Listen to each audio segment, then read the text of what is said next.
이는 시장의 의구심을 단칼에 끊어내고자 하는 압도적인 자신감입니다. 들어올 테면 들어와 보라는 뉘앙스를 주는 대담한 접근인 것이죠. 롯데의 강력한 의지가 있었습니다. 안녕하세요, 김경필입니다. 최근 경제 관련 유튜브 채널들의 영상을 보고 가슴이 철렁 내려앉으신 분들 많으시죠? 특히 롯데그룹의 상징인 롯데월드타워까지 담보로 내놨다라는 이야기를 들으면 당연히 눈길이 가고 궁금할 겁니다. 여기서 잠깐 롯데월드타워가 롯데그룹 내에서 가지는 입지와 의미를 한번 짚어볼까요? 롯데월드타워는 단순히 높고 비싼 빌딩이 아닙니다.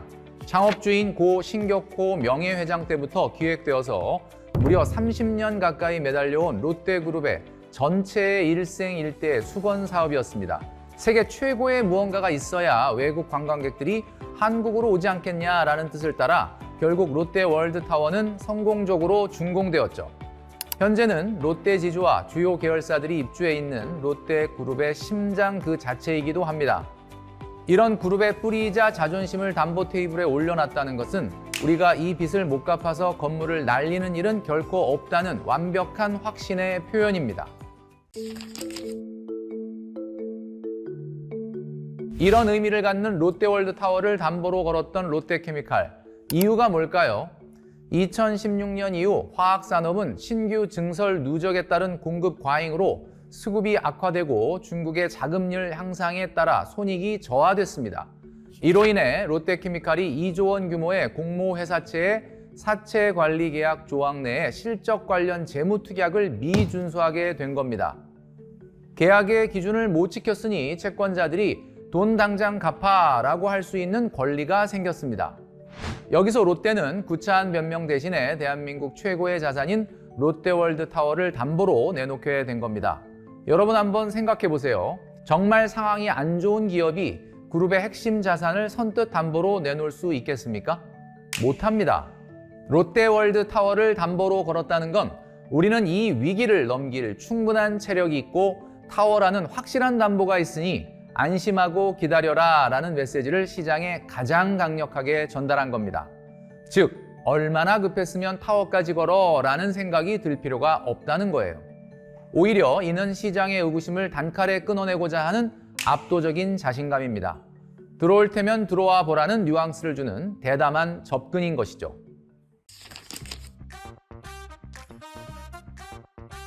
그럼 여기서 궁금해지실 겁니다.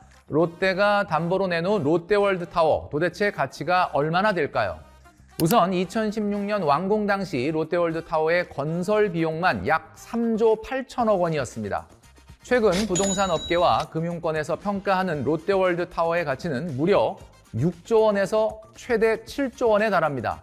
이와 같은 현재 가치는 롯데월드 개장에 투입됐던 건설비에 국내 최고의 랜드마크로서의 무형적인 가치, 호텔과 백화점, 전망대 등 다양한 시설을 포함한 복합 건물의 가치, 서울 핵심 상권인 잠실에 위치한 미래 부동산의 가치 등을 종합적으로 고려한 것이고요. 올해 2월에 약 500만 명이 방문하면서 랜드마크로서의 가치를 입증하기도 했죠.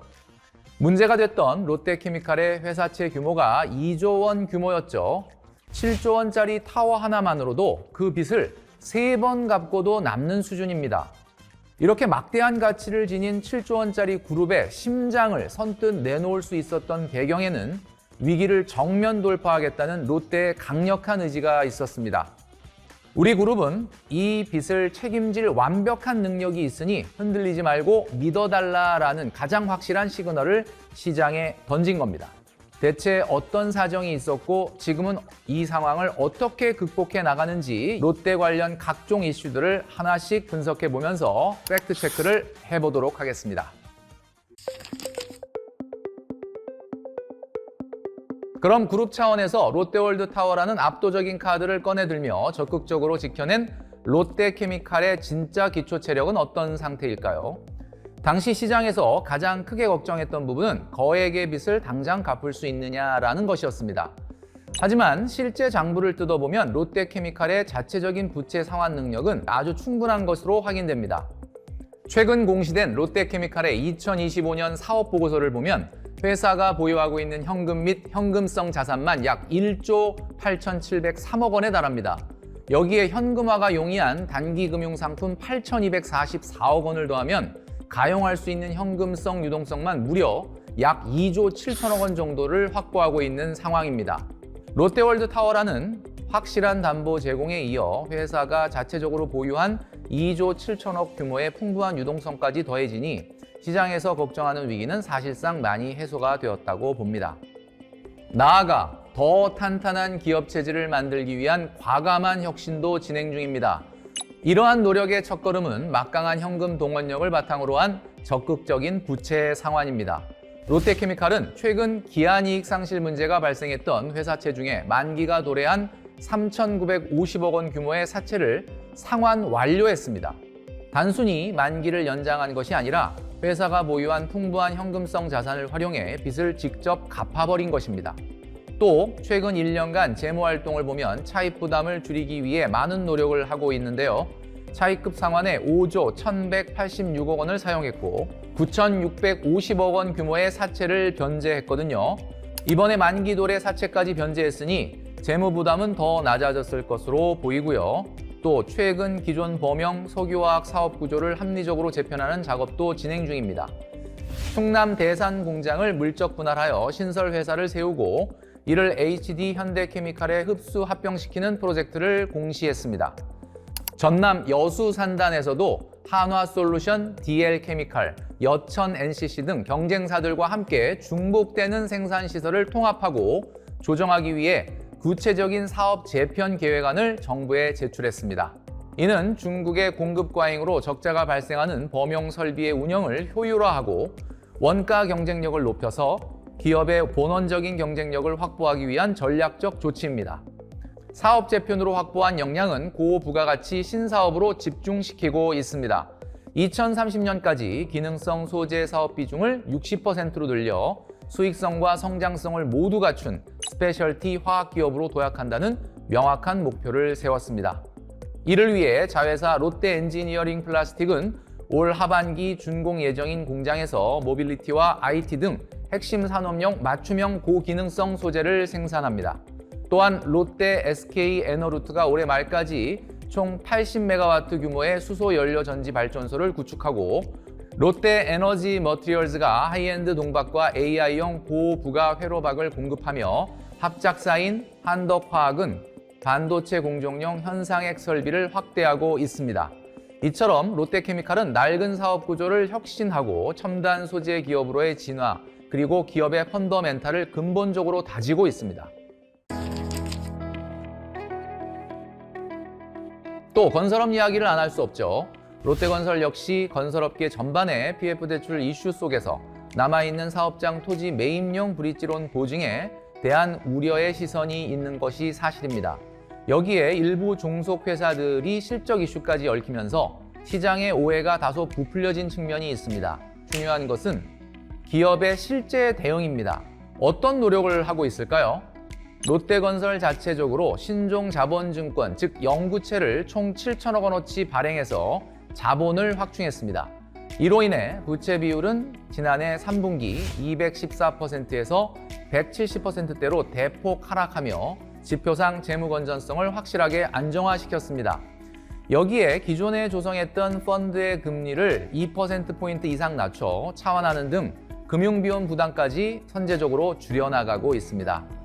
또한 고비용 공사들이 마무리되는 2026년부터는 원가율이 하락하면서 삼각전 영업이익 마진이 5%를 넘어설 것으로 전망하고 있습니다. 여기에 발맞춰 롯데건설은 최근 경영 리빌딩을 선언하고 근본적인 체질 개선에 나서고 있습니다. 과거의 단순 시공 위주의 모델에서 벗어나 그룹 내 디벨로퍼로서의 역할을 확대하고 고부가가치적 개발 사업을 적극적으로 발굴하는 전략입니다. 수익성 중심의 선별 수주로 사업 포트폴리오의 질을 높이고 그룹 계열사 간의 시너지를 극대화해서 지속 가능한 성장 기반을 다지고 있는 상황입니다. 주력 산업인 석유화학과 건설업의 전반적인 불황 속에서 일부 과장된 소문들이 퍼지기도 했지만 실제 팩트는 전혀 달랐습니다.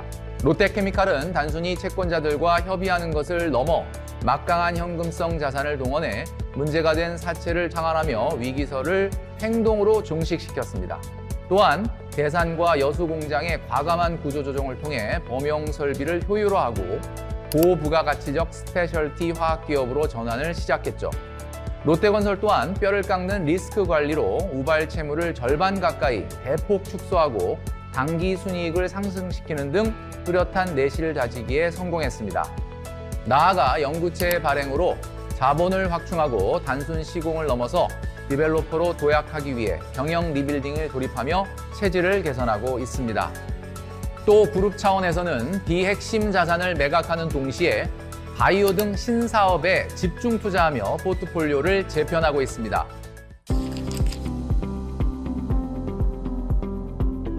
우리가 현명한 투자자로서 혹은 경제를 바라보는 시청자로서 반드시 기억해야 할 원칙이 있습니다.